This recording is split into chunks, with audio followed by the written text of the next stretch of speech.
Salutations aventuriers et aventurières, je vous retrouve aujourd'hui pour une vidéo sur Waven et aujourd'hui je vous présente une nouvelle série de builds sur le Lamarguédon spectral.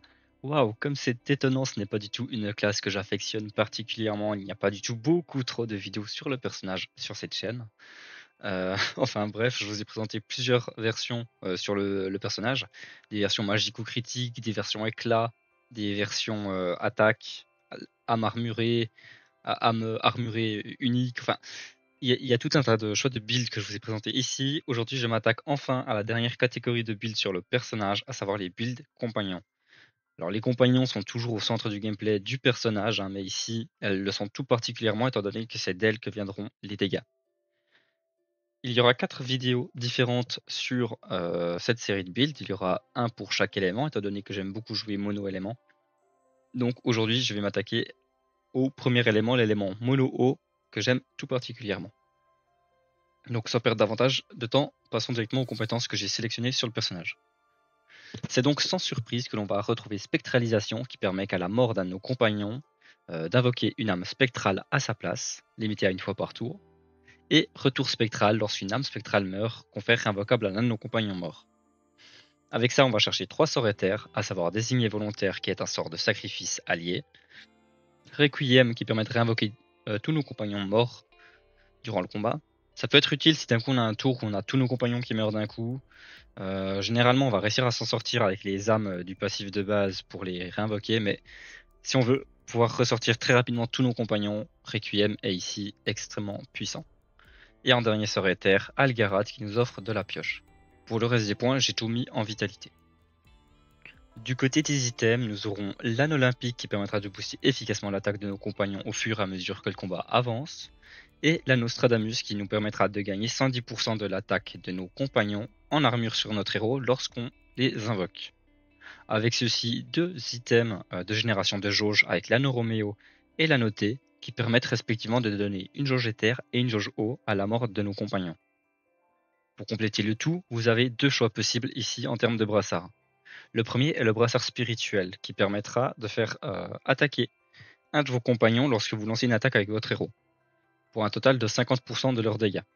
Il faut savoir que non seulement vous allez infliger 50% des dégâts de vos invocations, enfin de vos compagnons, mais en plus de ça, vous allez proc l'effet lié à l'attaque de votre compagnon. Ça, c'est super important à retenir, parce que ça va tout changer. Si votre brassard spirituel n'est pas monté, pas d'inquiétude. Le brassard de l'âme pluvieuse fait très bien l'affaire ici également. J'ai joué avec lui pendant très longtemps d'ailleurs sur ce build. C'est super efficace. Du côté des compagnons maintenant, il y en a donc 2 qui vont être utilitaires et 2 qui seront vraiment puissants. Commençons par les 2 premiers, les utilitaires, qui sont Sally et Cadence, un combo bien connu. Sally permet sur son attaque de générer une jauge eau, 2 en cas de coup critique. Tandis que Cadence, elle, nous placera le sort activation de compagnon dans notre main, qui permettra en fait de faire rejouer n'importe lequel de nos autres compagnons, ou elle-même d'ailleurs, mais ça c'est vraiment pas le héros, enfin c'est vraiment pas le compagnon sur lequel on va vouloir utiliser la réactivation, étant donné que c'est elle qui a le moins d'effets intéressants sur son attaque. Donc soit on va vouloir jouer sur Sally pour générer plus de jauge, soit sur un de nos 2 autres compagnons pour faire beaucoup de dégâts. Donc ces 2 derniers compagnons, parlons-en. C'est Héros impartial, qui permet de faire plus 100% de dégâts s'il possède toute sa vie, et Fairis, qui permet sur son attaque de générer un point d'action. Fairis il coûte 9 jauges, donc c'est assez dur d'aller le chercher, mais c'est tout à fait faisable ici. De plus, il a énormément de points de vie, ce qui le rend extrêmement du coup résistant. Il va pouvoir tanker 1, 2, voire 3 tours, généralement c'est très efficace. Concernant Héros impartial, il faut savoir qu'il va faire énormément de dégâts tant qu'il a tous ses points de vie. Mais il faut également savoir que lorsqu'il apparaît, il peut avoir 3 auras épée de glace. Et ces auras épée de glace permettent, sur l'attaque du héros impartial, de nous générer un point d'action en réserve. Donc que ce soit lui ou Fairis, ils nous mettront des points d'action en réserve, ce qui nous permettra donc de lancer plus de sorts sur le même tour, et donc de générer encore plus de jauge pour invoquer encore plus vite. Du côté des sorts maintenant, il y a les 3 sorts éthers dont je vous parlais juste avant, que l'on viendra compléter avec Traverse glacée qui permettra du repositionnement, Flot d'Albora qui mettra un point d'action en réserve tout en générant une jauge pour 3 points d'action. Un autre petit sort avec Vague Nécrome qu'on utilise juste ici parce qu'il coûte peu cher, Il y en a d'autres qu'on pourrait utiliser, mais je trouve Vague Necrom plus intéressant. Et enfin, on aura des gros sorts avec Grêle d'Albuera, très intéressant ici, parce que même si on joue pas magie, la grêle peut soigner le héros impartial et donc le rendre full life pour qu'il bénéficie de son passif de plus 100% de dégâts s'il a toute sa santé. Nouvelle vague qui permet sur coup critique de générer une Jojo supplémentaire. Et enfin, tempête néchromique qui verra son coût drastiquement baisser au fur et à mesure que le combat avance. Donc voilà, en ayant vu tout ça, je vous propose un petit combat chez les cochons sans main. Ici, je n'équipe pas de broche, tout simplement pour vous montrer un combat relativement rapide, parce qu'il faut savoir que le Lamargaddon est une classe qui est assez lente.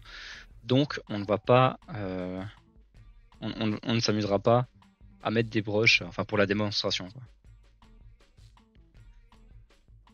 Donc ici, l'idée T1, c'est de générer un maximum de jauges.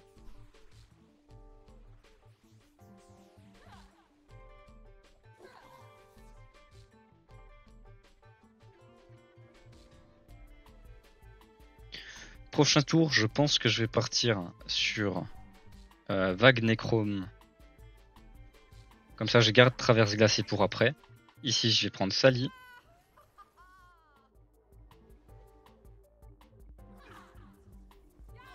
Oh, ça, c'est pas de chance où elle a atterri. Oh, ça, c'est pas de chance où elle a atterri. C'est vraiment pas cool.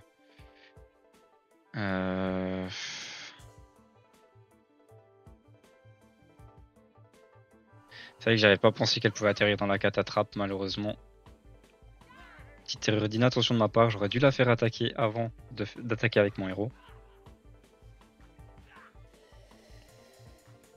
Donc concernant les brassards, il faut retenir qu'il y a deux grosses différences entre le brassard de l'âme pluvieuse et le brassard spirituel.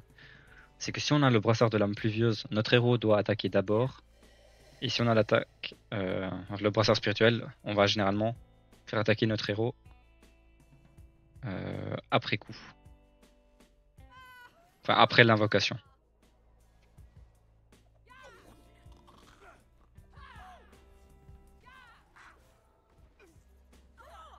Voilà, donc là, j'invoque ici cadence.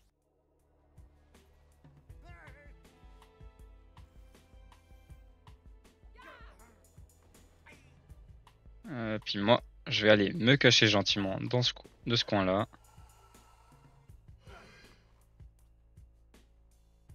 Et je vais tempo encore un peu. Alors mon premier tour de jeu, donc le T2, en fait a été extrêmement mauvais de ma part, ce qui fait que ça complique un petit peu l'avancée de la partie, mais ce n'est pas grave.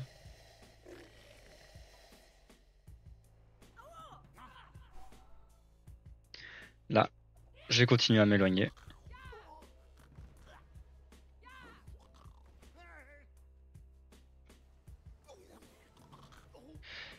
Alors ici, deux choix s'offrent à nous. Soit on fait héros impartial avec cadence, soit on s'attaque à Fairies directement. Ici, je pense que je vais plutôt y aller comme ça. Voilà. Donc là, je fais attaquer deux fois héros impartial, qui met de très très bons dégâts.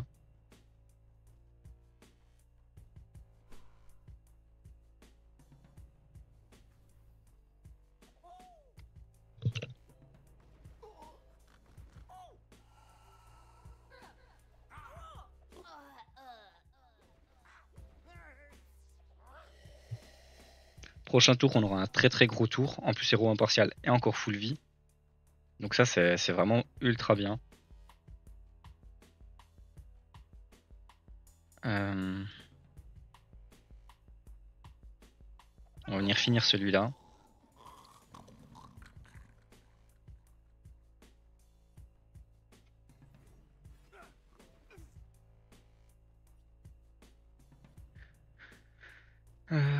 Tac, voyons voir comment je fais ça.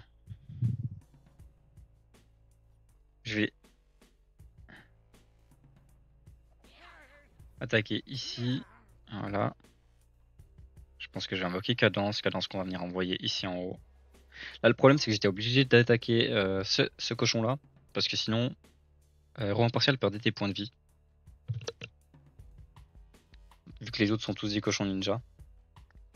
Donc ici, je vais faire jouer notre ami. On va piocher Vagnechrome.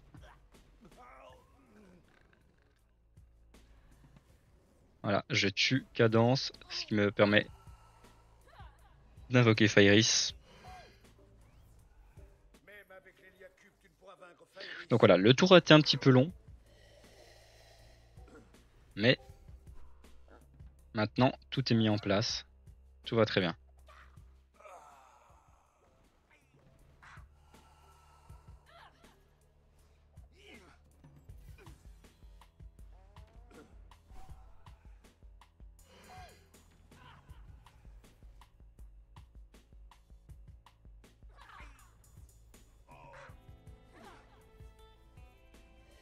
Ah, j'ai réussi à faire exactement ce que je voulais. Donc, le cochon, en fait, avec sa double téléportation, a permis de tuer l'âme, ce qui me rend le héros impartial réinvocable.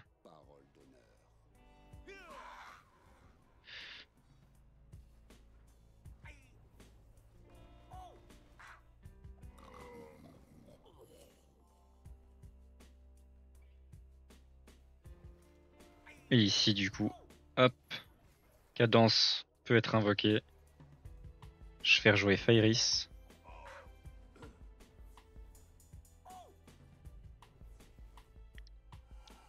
Et vu que j'ai les points d'action nécessaires, je lance mon âme.